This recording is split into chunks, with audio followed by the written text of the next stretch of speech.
la semana 7, ¿sí? La semana 7. En la clase pasada les expliqué sobre los tipos de texto, como son los textos expositivos y argumentativos. Hoy día hablaremos de otros tipos de texto, como es el texto narrativo, el texto descriptivo. Y también pasaremos a practicar algunos otros textos más para identificar los diferentes tipos de textos. ¿Está bien?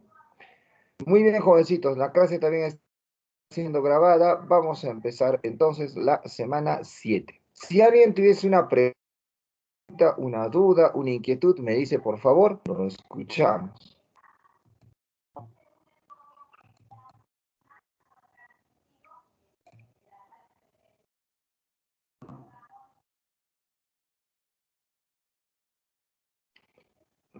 No hay, todo está bien.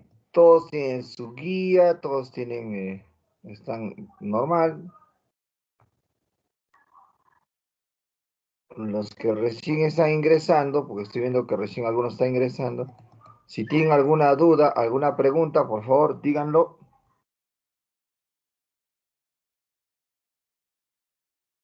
Nada. Bueno, entonces comparto la pantalla para trabajar los tipos de texto.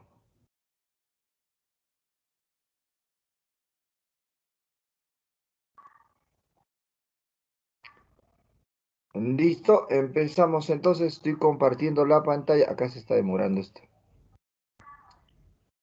Muy bien, empiezo aquí. Aquí está. Ya debe estar saliendo en tu pantalla la semana 7.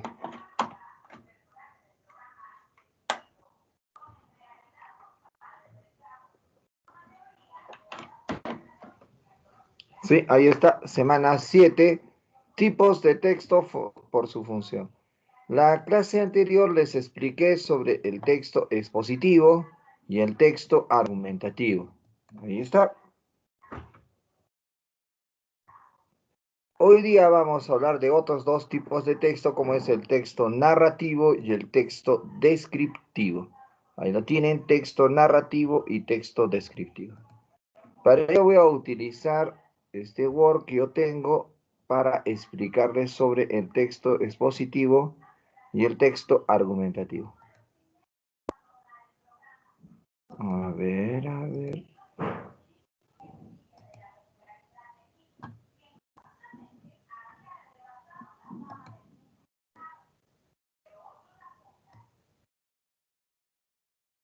A ver, vamos. Empezamos con el texto narrativo. ¿Listo? Traten de atender rápido. El texto narrativo es un texto literario. ¿Ya? El texto narrativo es un texto literario.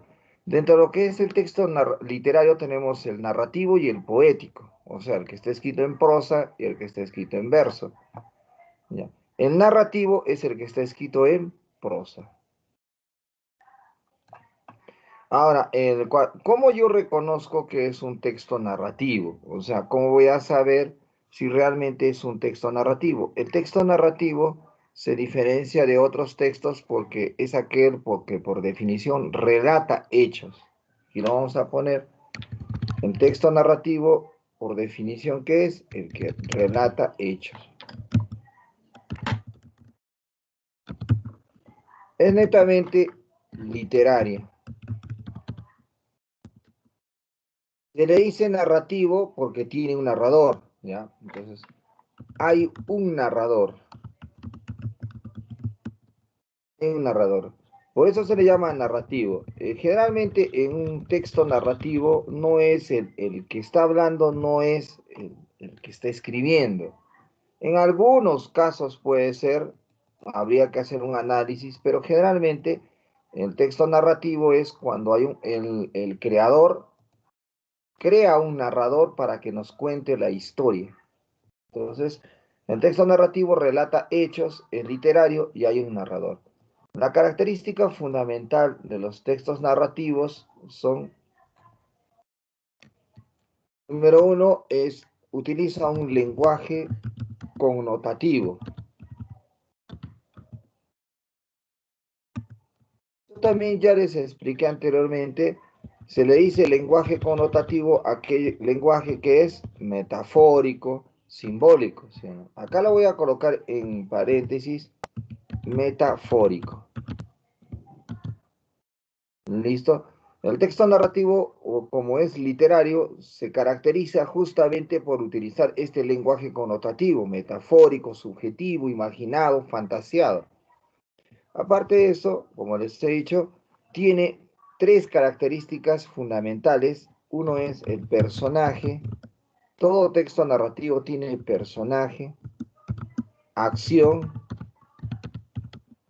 tiempo. Todos los textos narrativos tienen que tener esta característica, personaje, acción, tiempo. Aún así sea el personaje, el mismo, el que esté contando la historia, inclusive él mismo, o sea, el que esté contando, el personaje tiene que hacer acción en un determinado tiempo. Siempre que haya eso, es texto narrativo. ¿Tú cómo lo puedes reconocer? Facilísimo. Estos textos narrativos tienen una carga de belleza. A diferencia de los textos anteriores que hemos tratado, como es el expositivo o el argumentativo, el expositivo, cuando yo te expliqué la clase pasada, era aquel que nos daba un conocimiento. Entonces, utilizaba un lenguaje tal científico, oculto, con el cual nos brindaba el conocimiento. Entonces, la persona estaba involucrada a leer ese texto para obtener un conocimiento. En cambio, el texto narrativo tiene una carga de belleza de las palabras, con el cual no es que quiera informarnos o darnos un conocimiento, sino quiere atraparnos en la historia. Entonces, el texto narrativo tiene una carga de belleza, tiene literatura, y también te puedes dar cuenta por los verbos. Los verbos siempre demandan en estos tipos de texto acción, sucesión, sucesión de hechos. O sea, el texto narrativo tiene esa característica de hacer una sucesión de hechos continuos, ¿ya? Cosa que, por ejemplo, en el expositivo, en el argumentativo, no lo tiene. O sea, cortan ideas, fundamentan ideas, o sea, siempre están tratando de cortar y centrarse en lo que quieren dar a conocer. En cambio, el narrativo, un hecho le lleva a otro, y así sucesivamente se va armando y tejiendo un texto narrativo. Siguiente, el texto descriptivo. El texto descriptivo es un texto también informativo. Y ahí suelen decir, siempre suelen preguntarme, profesor, pero informativo también es el expositivo. Ah, sí, el expositivo también es informativo y el descriptivo también es informativo. Solo que el texto descriptivo es informativo en cualidades y características de los seres. ¿Correcto? Características de los seres. A diferencia del expositivo, que generalmente informa sobre un conocimiento, sobre hechos y datos. Eso te lo he puesto, si no te acuerdas. El expositivo informa, ¿sí? ¿Pero qué informa? Conocimientos, datos, estadísticas. En cambio, el descriptivo informa sobre cualidades y características de los seres. O sea, no es que te va a dar un conocimiento, sino te va a dar más características, cualidades, partes, elementos.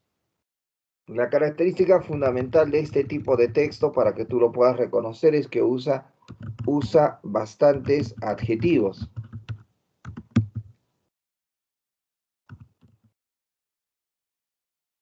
También puedes reconocerlo porque estos textos generalmente van a utilizar comas enumerativas, uso de comas enumerativas. Generalmente para darnos a conocer las características que tiene. Uso bastantes adjetivos, uso de comas enumerativas. ¿Listo? Hay de dos tipos el descriptivo. Hay el descriptivo objetivo. El objetivo generalmente es cuando nos da a conocer hechos científicos, ¿sí? Científicos, también podría ser hechos reales.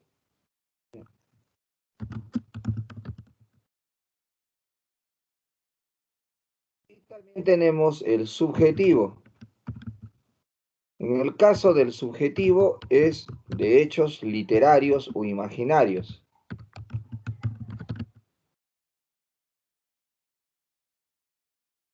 Pues en el texto descriptivo lo podemos encontrar en novelas, en cuentos, y allí hay descripciones, pero estas descripciones son literarias, llamadas también descripciones imaginarias. ¿Ya? Se puede imaginar un extraterrestre, un personaje, etc. Los objetivos son científicos, son descripciones de trabajos científicos o de situaciones reales. ¿Correcto?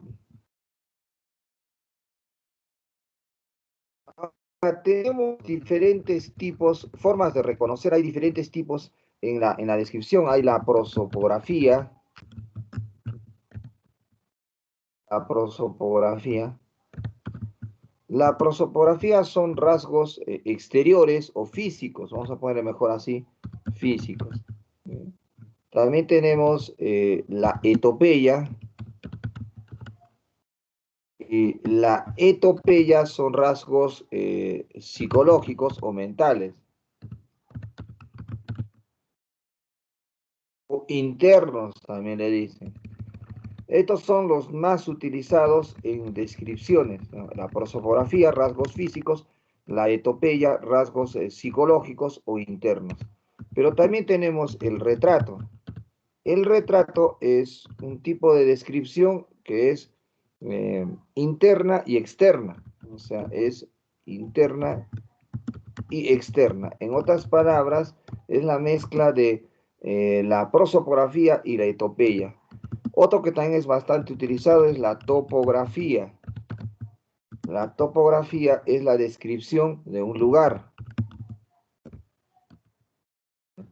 También tenemos el paisaje. El paisaje es una descripción literaria de un lugar imaginario, el paisaje. ¿Ya? También tenemos la criminología, etcétera. Hay otras más, pero estas son las más utilizadas. Repito, la prosopografía, rasgos físicos externos. O sea, tú puedes decir esta persona es de color oscuro, claro, ojos verdes, etcétera. La etopeya son rasgos psicológicos más internos. O sea, se habla de la moral, si es buena persona, etcétera. El retrato es interno y externo, o sea, la mezcla de la prosopografía y la etopeya. Luego tenemos la topografía, que son las descripciones de un lugar, y el paisaje es la descripción de un lugar imaginario o literario. Hay otras como la criminología, hay también otras descripciones de los rasgos de las firmas, etc. Hay muchos otros tipos de descripción, pero estas son las más utilizadas y las que también nos interesan a nosotros, porque podemos encontrar un texto descriptivo y puede que sea un retrato, el retrato, ¿no? de Simón Bolívar, el retrato digamos, de Miguel Grau, etcétera. ¿Sí? Porque va a darnos rasgos externos e internos o cualidades externas o internas. Esos son los textos descriptivos. Muy bien, jovencitos, si alguien tiene alguna pregunta, alguna duda, acá ya les he dado todas las características, las formas de reconocer estos tipos de texto, que se diferencian con estos tipos de textos que hemos tratado la clase pasada, que son expositivos, argumentativos. Eso quiere decir que los tipos de texto, por su función, llamados también superestructura, así los llama Van Dyck, superestructura, es los textos expositivos, que he hablado la vez pasada, argumentativos, narrativos y descriptivos. Si alguien tiene una pregunta, por favor, y si no, nos vamos ya a la práctica. Preguntas, parece que no hay. Puede escribir en el Profesor, chat. Dígame, ¿no hay más jovencito. tipos de texto? Hay muchísimos más tipos de texto, pero de otras características. De acuerdo a los tipos de texto, a la superestructura, son estas. Pero hay otros tipos de texto de acuerdo, digamos, a la idea principal, a deductivos, inductivos, de acuerdo a la temática, filosóficos, científicos, humanísticos, etcétera. De acuerdo a la forma, también hay poéticos, literarios, de acuerdo a cómo se ha escrito, ¿no? Prosa, verso, etcétera, hay otros tipos. Pero esos tipos los vamos a ir tratando. A la siguiente clase nos toca otros tipos de texto. O sea, poco a poco lo vamos tratando a todos los tipos de texto. Gracias, profesor. Y me olvidaba, también hay tipos de texto, pues, por su estructura formal, como son los textos, por ejemplo, continuos y discontinuos, que también lo vamos a hacer, ¿no? Los continuos son los que tienen, y los discontinuos son los que tienen imágenes, ¿no? También hay continuos, discontinuos y mixtos. Eso también lo vamos a tratar después. O sea, hay bastante. En la actualidad, en los análisis de textos discursivos, hay muchísimos tipos de textos, bastantes. Yo me acuerdo que en mi época, cuando yo estudiaba, apenas si conocíamos el texto literario, o sea, el cuento, la fábula, ¿no? Hoy en día hay muchísimos tipos de texto y es bastante explicación de ellos. Según mis apuntes, hemos hecho ya esta práctica propuesta, la uno y la 2. Nos tocaría leer hoy día el texto 3. ¿Es cierto? ¿No es cierto? Si alguien me puede confirmar, por favor. Sí, te permite que estés. Muy bien, entonces estamos leyendo el texto, jovencitos, todos, el texto 3. El texto 3 tiene 5 ejercicios, 3, 4, sí. Tiene 5 ejercicios para resolver. Muy bien, ya usted está resolviendo esos 5 ejercicios. Rebeca, Rebeca, ¿me escuchas? Rebeca Quispe, estás compartiendo tu vídeo en tu camita, así que yo creo que mejor lo apagarías.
Muy bien, jovencitos, vamos a resolver ya este texto. Tenemos el tiempo posible para los 5 ejercicios. Espero que todos hayan terminado. Acá estaba leyendo algunos chats, como de Joel, que dice que ya me enamoré. Pero la señorita que estaba con su vídeo, así lees en la cama.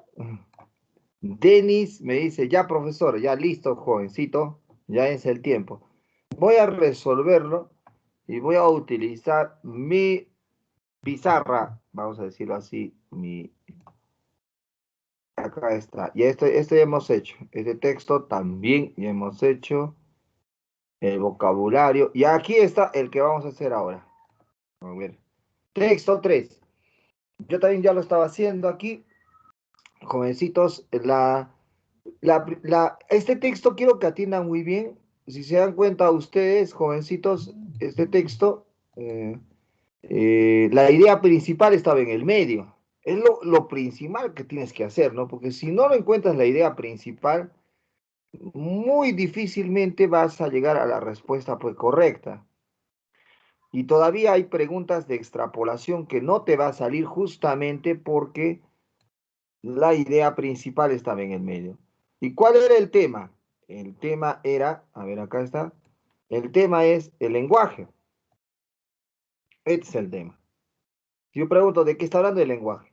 Y la idea principal es que el lenguaje almacena conocimientos adquiridos por el hombre y los traspasa o los transmite socialmente a otra generación.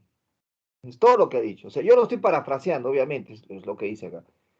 La idea secundaria es esta, en este sentido, dice, la sociedad asume, esto quiero leer, la idea secundaria, esta es la idea secundaria, la que está de gris, ¿ya?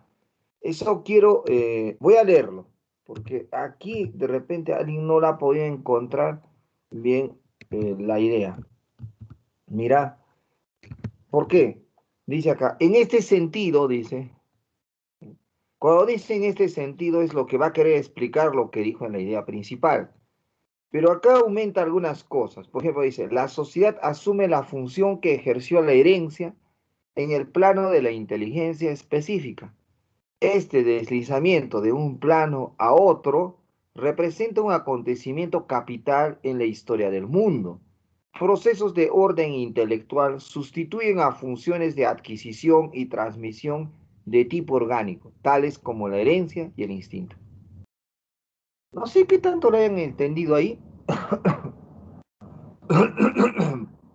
pero lo que nos ha dicho es que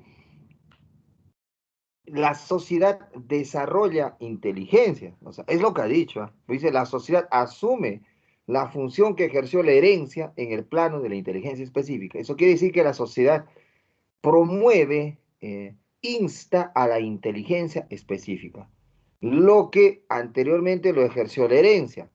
Así dice el texto. Como ustedes sabrán, la herencia es lo que de tus padres, de tu generación, has podido adquirirlo tú. Ahora, acá abajito también dice en el texto, este deslizamiento de un plano representa un acontecimiento capital en la historia del mundo, procesos de orden intelectual sustituidos a funciones de adquisición, transmisión de tipo orgánico, tales como la herencia y el instinto. Eso quiere decir que uno de los acontecimientos importantes es esa transmisión o de un proceso intelectual de adquisición que netamente era hereditario, hoy lo haces a través de la sociedad. O sea, la sociedad, en otras palabras, a través del lenguaje, también te heredaría conocimientos de generaciones pasadas. Es por eso que ustedes hoy en día, cuando tienen su iPod, su celular, su tablet, no es que ustedes o su generación de ustedes lo ha inventado, lo ha creado. Esa tablet, ese celular, es una invención de la generación anterior. Correcto. Y esa generación anterior asume los conocimientos de otra generación anterior. Entonces, cuando ustedes hoy tienes un celular en tu mano, es el trabajo de la generación anterior. Pero ¿quién te da a conocer eso? El lenguaje. Porque el lenguaje es el que transmite esos conocimientos. Lo que anteriormente era netamente hereditario e instintivo, dice el texto. Espero que lo hayas entendido así. Con eso te salen las respuestas también, porque acá hay bastantes tipos de preguntas de ese tipo. Por ejemplo, el texto trata sobre, ya he dicho que trata de cuál es la idea principal, que el lenguaje es el que transmite los conocimientos de una generación a otra. Respuesta correcta, la E. Entonces, está facilísimo. Siguiente, me dice, con la expresión acontecimiento capital de la historia del mundo se refiere a, esto es una pregunta de interpretación, ¿no? Lo que hay que hacer es interpretar qué significa acontecimiento capital en el texto. Acá dice, yo le he subrayado, dice acontecimiento capital del mundo, ¿sí? Ahí está subrayadito. Pero cuando me dice acontecimiento capital del mundo, me dice que son procesos de orden intelectual que sustituyen a funciones de adquisición y transmisión de tipo orgánico, tales como la herencia y el instinto. Acabo de explicaros eso. ¿Eso qué quiere decir? Es que la sociedad promueve la inteligencia. O sea, eso quiere decir que la necesidad o el grupo hace que promueva. Respuesta correcta, función de la sociedad en el plano de la inteligencia específica. Siguiente, por la función que cumple el lenguaje humano es compatible con, esta es una pregunta de interpretación, pero de tipo analogía, ¿no? Que la analogía es buscar similitudes o parecidos entre las relaciones de las palabras. Entonces, acá me dice, por la función que cumple el lenguaje humano es compatible con o a. Bueno, en el texto, el lenguaje humano, en el texto, no fuera del texto, porque fuera del texto ya tiene otras definiciones, ¿no? En el texto, el lenguaje ha sido utilizado como transmisor de conocimientos de una generación a otra, o recopilador y que guarda la información de una generación para hacerlo a otra. Entonces, eso sería compatible o análogo a quién? Al cerebro, la habilidad, la memoria, la imaginación o la inteligencia. Fácil, sería compatible o análoga a la memoria. Respuesta correcta, la E. En otros grupos me estaban diciendo, profe, ¿y por qué no es la inteligencia? Pero es que recuerda que la inteligencia es otra cosa. Me acuerdo que otro grupo me dijo la inteligencia. Yo por eso acá le he puesto acá abajito que es la inteligencia. ¿Qué es la inteligencia? Acá he puesto en vocabulario, lo voy a poner de color rojo. La inteligencia es la capacidad de entender o comprender sentido en que se pueda tomar una proposición. También es la habilidad, destreza o capacidad para resolver problemas. Esa es la inteligencia, ¿ya? Realmente, yo cuando he estado leyendo otros libros más especializados sobre la inteligencia, es que no tenemos realmente una definición exacta de la inteligencia. Lo que tenemos son características de la inteligencia. Características como que puede resolver problemas, puede tener sentido, puede tener un tipo de interpretación adecuada, puede tener entendimiento y capacidad de entender una realidad, pero esas son características. O sea, yo digo, ¿cuáles son las características de la inteligencia? Entender, comprender, habilidades, destrezas, resolver. Ya, pero ¿qué es la inteligencia? Nah, pues según algunos psicólogos, la inteligencia es una capacidad o habilidad propiamente del hombre. Y con eso estaría diciéndonos que no lo tienen los animales, pero hay ciertos animales que pueden resolver también problemas, claro, de su entorno y de su ambiente. Entonces, no tienen inteligencia o las tienen. Entonces, no estaría también esa definición que diga que es propiamente del hombre, porque los otros animales también tendrían inteligencia. Entonces, habría grados. Y así nos podemos pasar discutiendo, pero la inteligencia no es lo que está haciendo el texto. El texto está diciendo que guarda un conocimiento y se lo transmite a otro. Entonces, tendría más compatibilidad con la memoria. Siguiente, la sociedad es destacada en el texto principalmente como hace rato les dije, la sociedad destacaría cuando hemos leído esa parte secundaria, que sería el lugar donde se promueve la inteligencia. Aparte de eso, la sociedad, según este texto, sería aquella que hereda conocimientos de una generación pasada para transmitir al otro. Por lo tanto, sería un medio que impulsa procesos intelectuales. Respuesta correcta, la D. Siguiente pregunta. Si no existiera el lenguaje humano, esta es una pregunta de extrapolación, no te olvides, es una pregunta de extrapolación, ¿ya? Y ya sabes que una pregunta de extrapolación es una pregunta de inferencia, ¿sí o no? Pero a diferencia de la inferencia, ¿en qué se diferencia? Es que esta extrapolación es un cambio, ¿no? Tenemos que cambiar al texto. Ahora, pensemos, si nos dice, si no existiese, los que son nuevos o alguien de repente no sabe, te das cuenta que tiene un sí condicional y existiese está en verbo en modo subjuntivo de posibilidad, ¿no? O de deseo que suceda. Si no existiese el lenguaje humano, mira, si no existiese el lenguaje humano, estoy extrapolando, según el texto, el lenguaje humano le ha servido para resguardar, guardar los conocimientos y pasarlos a otra generación, según el texto. Pero también el lenguaje humano se ha manifestado en la inteligencia del ser humano. O sea, el hombre se manifiesta a través de su lenguaje. O sea, el lenguaje denota cuán inteligente eres, ¿no? O sea, cuánto manejas este lenguaje. Por eso lo ha dicho que la sociedad sería aquella que impulsa la evolución de los procesos intelectuales y la manifestación de ese proceso intelectual sería el lenguaje, ¿ya? Ahora, si no existiese el lenguaje, profe, ¿el hombre carecería de inteligencia? No, porque he dicho que la inteligencia es una capacidad de entender, comprender y darle sentido a las cosas reales. Eso no significa que si yo no tengo el lenguaje, el hombre no tendría la inteligencia. Por supuesto que la tendría. ¿Ves?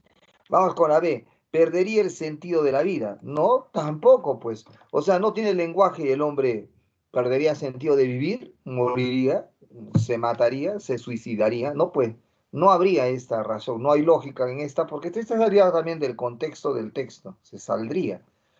La vida sería un constante pensar. Posiblemente, esta podría ser una respuesta. Si el lenguaje humano no existiese, el hombre estaría constantemente pensando y tal vez nos comunicaríamos telepáticamente u otras formas habría de comunicación. El hombre es muy creativo. Siguiente, la D. El hombre carecería de medios de comunicación. Este se sale del contexto del texto. Nada tiene que ver los medios de comunicación con el lenguaje. Recuerda que los medios de comunicación son el transporte y todo eso. sería tonto marcar esto. El hombre sería igual al resto de los animales. Tampoco, porque al hombre tú le quitas el lenguaje humano, aún le quedan otras habilidades. O sea, hay que saber que en el lenguaje humano y en el mismo texto nos está diciendo que si yo le quito el lenguaje humano al hombre, el hombre aún tendría la inteligencia, tendría también el aprendizaje, tendría también la capacidad de entendimiento y comprensión y tendría la capacidad social. Porque no ve que la sociedad es la que intensifica o evoluciona los procesos intelectuales, eso significa que tendría la capacidad social, cosa que otros animales no lo tienen y sí lo tienen. ¿Ve? Entonces, ¿qué sería del ser humano sin el lenguaje? Sería un ser pensante. Respuesta correcta, la C. Muy bien, jovencitos, si alguien tiene una duda, alguna pregunta, por favor me dice y si no, vamos a otro texto.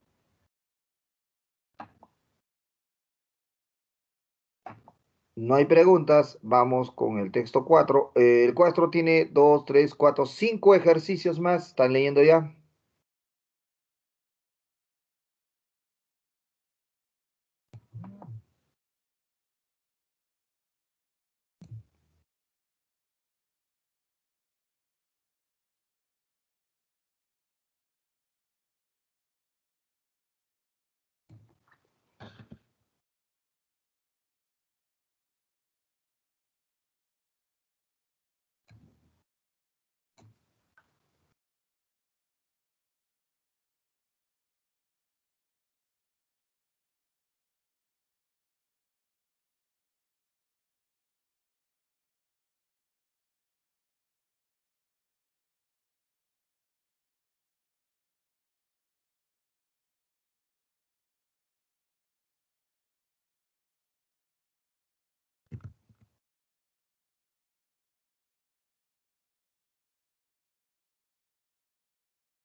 Listo, jovencitos, tiempo, vamos a resolver ese texto. Ya debe estar resuelto los 5 ejercicios. Están aquí en la... Yo también ya estaba trabajándolo. Me supongo que te has dado cuenta que la idea principal está aquí, ¿no? Y cómo usted se da cuenta, de repente alguien de ustedes pregunta, mira, si yo divido el texto en 3 partes, ¿sí o no? Siempre va a ser bien, en 3 partes. Mira, inicio, medio, final. Pero acá dice, es decir, entonces esto quiere decir que lo que va a decir acá va a ser una explicación de lo que dijo acá. Entonces, ya la idea principal podría estar solo al inicio o al medio, ¿sí o no? Pero en el inicio nos habla de cómo se ha ejercido la filosofía con respecto a las mujeres, sin decirnos qué es lo que realmente quiere hacer. Por lo tanto, la idea principal está acá. ¿Y cuál es el tema? La filosofía. ¿Y cuál es la idea principal? Que el sexismo en filosofía que ha existido, según Ledefort, es utilizando sus propios conocimientos de la filosofía, se puede quitar el sexismo en filosofía. Nada más. Con sus propios fundamentos y conocimientos de la filosofía, se puede quitar el sexismo en la filosofía. Y él lo mismo lo explica en el grado de qué, de que la filosofía realmente no es la que ha hecho, eso lo puedes leer cuando dice, es decir, en esta parte final. O sea, la filosofía no es la que ha ejercido el sexismo, sino las personas. Es como en la política también me dicen, la derecha es corrupta. ¿Cómo la derecha va a ser corrupta? Por la izquierda no lo es. ¿Cómo la izquierda? O otros me dicen, el sistema es corrupto. Pero ¿cómo el sistema va a ser corrupto? Yo varias veces lo he dicho. El sistema no puede ser corrupto. La izquierda no puede ser corrupta, ni la derecha. Las que son corruptas son las personas, los seres humanos, los que hacen los hechos, los que hacen las acciones. El ser humano es corrupto. Ahí sí. Y si se va a la izquierda o a la derecha, igual será corrupto. En la filosofía, aquí lo dice, mira, al final, sin embargo, Ledefort se opone al sexismo de la filosofía en nombre de la filosofía. Por tanto, lo que está en juicio no es la filosofía, es sino la historia de la filosofía. Geniales palabras. Aquí lo que está diciendo nos está diciendo no es que el sexismo sea la filosofía, o ser filósofo o no ser filósofo es sexista. No, lo que es sexista es los que han hecho historia en la filosofía. ¿Quién ha hecho historia en la filosofía? Los hombres. Entonces, ¿quiénes han sido sexistas? Los hombres, no la filosofía. Bueno, ya si lo has entendido así, mira, te sale rapidísimo las preguntas. Por ejemplo, la primera pregunta eh, es interesante. Se interpreta que Ledefort se propone responder a la pregunta, ¿qué pregunta quiere responder? ¿Cómo superar el sexismo en la filosofía? Porque en sí su idea ha sido superar el sexismo en la filosofía. Siguiente, en la historia de la filosofía se percibe con claridad discriminación a la mujer. Lo hemos hablado desde la idea principal, hay un sexismo. ¿Qué cosa es sexismo? Es que tú tienes preferencia de un sexo por el otro, ¿no? Aunque hay otro error que la gente todo lo llama racismo. No han dejado ingresar a una mujer. Racista, dice, pero ¿cuál racista? Si no han dejado entrar usar una mujer, eso es sexismo. Y solo han dejado entrar a los varones. Pero en otra discoteca solo han dejado entrar mujeres y a los varones lo han dejado afuera. Sexismo. Siguiente, la solución del sexo debe partir, como les he explicado, de la misma filosofía. Entonces, la respuesta correcta sería la A, empleo de los propios recursos filosóficos. Eso también es la idea principal, ¿no? Cuando Le Dufault quiere solucionar la filosofía utilizando a la propia filosofía. Siguiente, la información incoherente con el contenido textual. Esta es una pregunta textual. Me está preguntando lo incoherente. Cuando me pregunta lo incoherente, me está preguntando por lo falso. Entonces, la filosofía en sí es responsable del sexismo. Resulta factible enfrentar los problemas del sexismo, sí. La mujer ha sido caracterizada por su sexo, sí. La historia filosófica ha privilegiado a los varones, sí. La filosofía reflexiona sobre sus propias hipótesis, sí. La filosofía en sí es responsable del sexismo, no. Falso la A. No puede ser, pues la filosofía no es responsable. Pues. Los que son responsables, los que han hecho filosofía. La expresión en nombre de la filosofía indica favorecimiento. Es una pregunta de interpretación. Aquí está, acá yo también lo he subrayado acá. Al final dice, sin embargo, Le Dufault se opone al sexismo de la filosofía en nombre de la filosofía. Cuando, por tanto, lo que está en juicio no es la filosofía, sino la historia de la filosofía. Lo que me está diciendo acá, cuando dice en nombre de la filosofía, es en favor de la propia filosofía. Respuesta correcta, favorecimiento. Listo, jovencito, si hay alguna pregunta, yo reviso el chat y si no, ya me están leyendo el siguiente ejercicio, 5 ejercicios más del texto 5. Apúrese. No hay.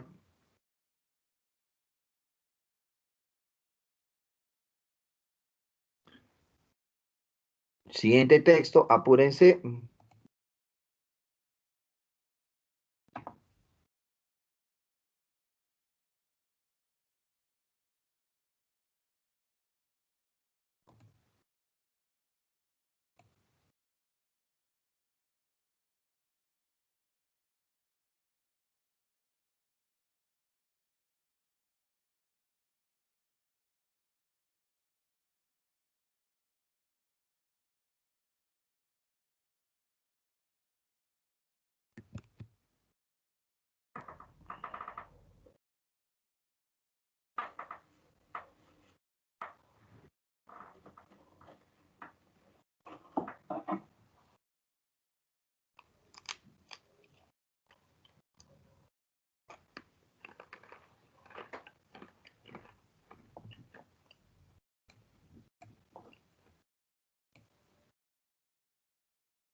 Listo, jovencitos, vamos a resolverlo ya. Ese texto era más pequeño. La idea principal está aquí, ¿ah? Lo han encontrado. Me supongo que lo han encontrado la idea principal que está al final. Lo voy a leer. La actividad que tiene como finalidad el descubrimiento de conocimientos completamente nuevos, al menos para un momento del mundo, es la investigación. Y el verdadero problema de investigación es el que se pregunta por conocimientos desconocidos para todo un momento dado. Tema, la investigación. La idea principal, la actividad que tiene como finalidad el descubrimiento de nuevos conocimientos. Ideas secundarias, ideas terciarias. Ya con eso puedo resolver, porque acá me pregunta, de las siguientes, ¿cuál es la afirmación principal? La afirmación principal, no te olvides, jovencito, y por si acaso alguien no se acuerda, es la idea principal. Y acá está la idea principal. Respuesta correcta C. La investigación produce conocimientos nuevos. Ahí está. La investigación produce conocimientos nuevos. Ahí está. Textualazo está. ¿Qué título le colocarías al texto? Recuerda que el título sale del tema. El tema es la investigación chino. Ya. Pero acá nos ha puesto dos temas. Mira. Formas de una pregunta. Problemas e información. Conocimiento y realidad. Problema e investigación. Entonces acá lo que tenemos que buscar es el subtema.